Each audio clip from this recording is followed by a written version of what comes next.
에스더서 5장 1절에서 14절까지 말씀을 함께 교독합니다. 제3일에 에스더가 왕후의 예복을 입고 왕궁 안뜰 곧 어전 맞은편에 서니 왕이 어전에서 전문을 대하여 왕자에 앉았다가 왕후 에스더가 뜰에 선 것을 본즉 매우 사랑스러움으로 손에 잡았던 금규를 그에게 내미니 에스더가 가까이 가서 금규 끝을 만진지라. 왕이 이르되 왕후 에스더여 그대의 소원이 무엇이며 요구가 무엇이냐? 나라의 절반이라도 그대에게 주겠노라 하니 에스더가 이르되 오늘 내가 왕을 위하여 잔치를 베풀어 싸우니 왕이 좋게 여기시거든 하만과 함께 오소서 하니 왕이 이르되 에스더가 말한 대로 하도록 하만을 급히 부르라 하고 이에 왕이 하만과 함께 에스더가 베푼 잔치에 가니라. 잔치에 술을 마실 때 왕이 에스더에게 이르되 그대의 소청이 무엇이뇨? 곧 허락하겠노라. 그대의 요구가 무엇이뇨? 나라의 절반이라 할지라도 시행하겠노라 하니 에스더가 대답하여 이르되 나의 소청 나의 요구가 이러하니이다. 내가 만일 왕의 목전에서 은혜를 입었고 왕이 내 소청을 허락하시며 내 요구를 시행하시기를 좋게 여기시면 내가 왕과 하만을 위하여 베푸는 잔치에 또 오소서. 내일은 왕의 말씀대로 하리이다 하니라.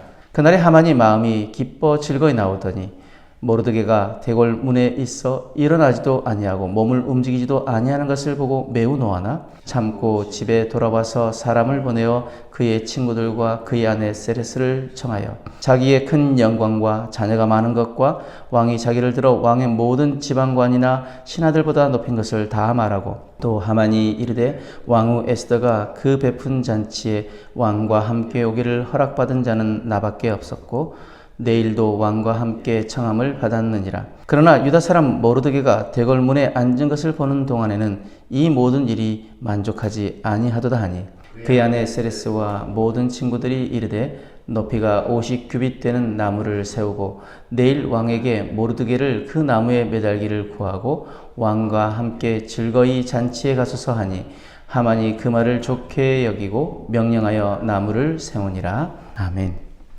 누군가를 위해 죽음을 각오하고 나아갈 수 있습니까? 오늘 본문은 바로 그러한 결단의 현장을 보여줍니다. 왕의 부름 없이 나아가는 것은 곧 죽음을 의미하는 상황인데 에스더는 온 민족의 생명을 위해 그 위험을 감수하고 왕 앞에 나아갑니다. 눈에 보이는 위험보다는 더 크신 하나님의 손길을 의지한 그녀의 믿음은 오늘을 살아가는 우리에게도 귀한 교훈을 줍니다. 이 말씀을 통해서 하나님께서 어떻게 우리의 삶을 섭리하시고 이끄시는지 또 우리가 어떤 자세로 그분 앞에 서야 하는지 함께 묵상하기를 원합니다. 먼저 1절 말씀 보면은 금식 제3일에 에스더가 왕의 안뜰 곧 어전 맞은편에 섭니다. 에스더는 법을 어기고 지금 왕 앞에 서 있는 것입니다. 왕이 금규를 내밀지 않으면 곧 처형당하는 위험을 감수한 것입니다. 그러나 에스더는 담대히 나아갑니다. 그렇다면 그 용기는 어디에서 비롯되었을까요? 바로 온 유다 백성이 함께 금식하며 기도했던 제3일에서 시작됩니다. 하나님의 백성들이 함께 드린 간절한 기도는 에스더로 하여금 하나님의 뜻을 이루는 도구가 되게 했습니다. 공동체의 기도는 위기 때에 하나님 나라의 문을 여는 열쇠입니다. 그래서 예수님께서 마태복음 18장 19절에서 20절 말씀에 진실로 다시 너에게 이르노니 너희 중에 두 사람이 땅에서 합심하여 무엇이든지 구하면 하늘에 계신 내 아버지께서 그들을 위하여 이루게 하시리라. 두세 사람이 내 이름으로 모인 곳에는 나도 그들 중에 있느니라. 아멘. 우리가 정말 합심하여 기도한다면 이 나라를 위해서 기도하고 이 땅과 열방에 있는 모든 교회들을 위해서 기도하고 우리의 자녀들을 위해서 가정을 위해서 기도한다면 하나님께서 우리의 기도를 통해서 하나님은 이루어 가실 것입니다. 무엇을요? 하나님의 뜻을. 그러므로 우리가 기도할 때 어떻게 기도해야 합니까? 하나님 우리 마음의 소원이라 할지라도 그것이 하나님 뜻 안에 있게 하여 주시고 하나님의 뜻대로 이루어지게 해달라고 우리는 기도해야 될 줄 믿습니다.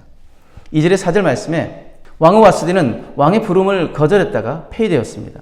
그런데 에스더는 왕의 부름도 없이 찾아가며 법을 어깁니다. 그럼에도 불구하고 왕은 오히려 에스더를 사랑스럽게 바라봅니다. 30일 동안 에스더를 부르지 않았던 왕은 30일 동안 그리워했던 아내를 맞이하듯 그녀를 반기고 에스더에게 무엇이든지 구하라고 말합니다. 이는 단순한 우연이 아닙니다.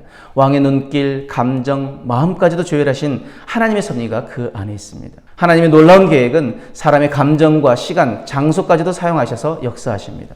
오늘 우리가 살아가는 일상도 하나님의 섬세한 손길 아래에 있다는 것을 우리는 잊지 말아야 합니다.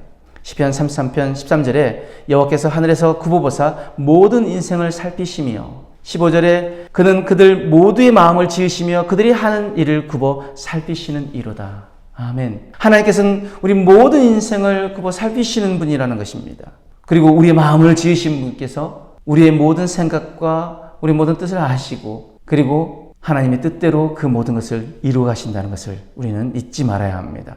5절에서 14절 말씀에 에스더는 급하게 자신의 뜻을 말하지 않습니다. 다시 잔치를 예고하며 또다시 왕과 하만을 초청합니다. 그 안에서 하나님은 역사의 흐름을 조용히 그러나 확실하게 바꾸고 계십니다. 하만은 왕후의 초청에 우쭐해하며 자신을 자랑하지만 문 앞에 꼿꼿이 서 있는 모르드게 한 사람 때문에 분을 사귀지 못합니다. 결국 그는 모르드게를 처형하기로 결심합니다.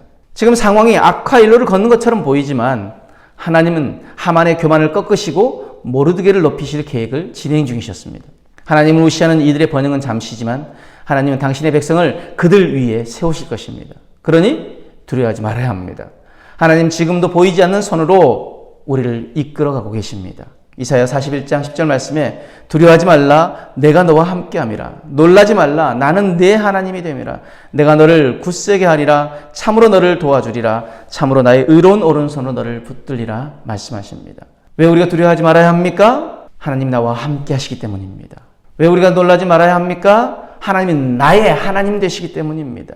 그 하나님이 우리를 굳세게 하신다고 우리를 도와주신다고 의로운 오른손으로 우리를 붙드시겠다고 약속하셨습니다. 그렇다면 그 약속을 믿는다면 우리는 불안과 두려움, 염려가 아니라 우리가 감사함으로 하나님이 행하실 새 일에 대해서 하나님이 이제 나타내실 그 역사들을 위해서 우리가 기대하고 나아가야 한다는 것입니다. 감사와 기대로 하나님이 오늘도 내 삶에 우리의 가정에 우리의 교회에 이 나라 이 민족의 열방에 행하실 일들을 기대하며 나아갈 때 우리의 마음 가운데는 기쁨이 넘쳐날 것이고 우리 입술에는 감사가 터져 나올 것이고 그 모든 것으로 말미암아 하나님께 영광을 돌려드리게 되어질 것입니다. 말씀의 결론으로 에스더는 죽음을 각오한 믿음으로 왕 앞에 섰고 하나님은 그 믿음의 놀라운 은혜로 응답하십니다. 그 과정에서 보이는 것은 두려움, 불확실함, 위기였지만 보이지 않는 곳에서는 하나님의 섭리와 계획이 움직이고 있었습니다. 우리의 삶에도 때로는 부름받지 않은 자리 앞에 서야 할 때가 있습니다. 그때 우리는 에스더처럼 기도의 무릎을 꿇고 믿음으로 발을 디뎌야 합니다. 보이지 않는 하나님께서 가장 확실한 방식으로 우리의 길을 인도하고 계신다는 것을 믿고 나아가야 합니다. 그러므로 우리는 이렇게 결단하길 원합니다. 첫 번째, 위기의 순간에 먼저 기도의 자리를 찾겠습니다. 두 번째, 하나님의 타이밍을 신뢰하며 조급하지 않겠습니다. 마지막으로 보이지 않는 하나님의 손길을 믿고 담대히 믿음의 길을 선택하겠습니다. 두려워하지 말고 나아가십시오. 여러분이 믿음으로 서는 그 자리마다 보이지 않아도 하나님이 앞서가시고 동행하실 것입니다. 오늘도 하나님이 하실 그 일들을 기대하며 우리가 감사하며 주님 앞에 온전히 나아가는 저와 여러분들의 삶이 되어지길 주님으로 축복합니다. 아멘.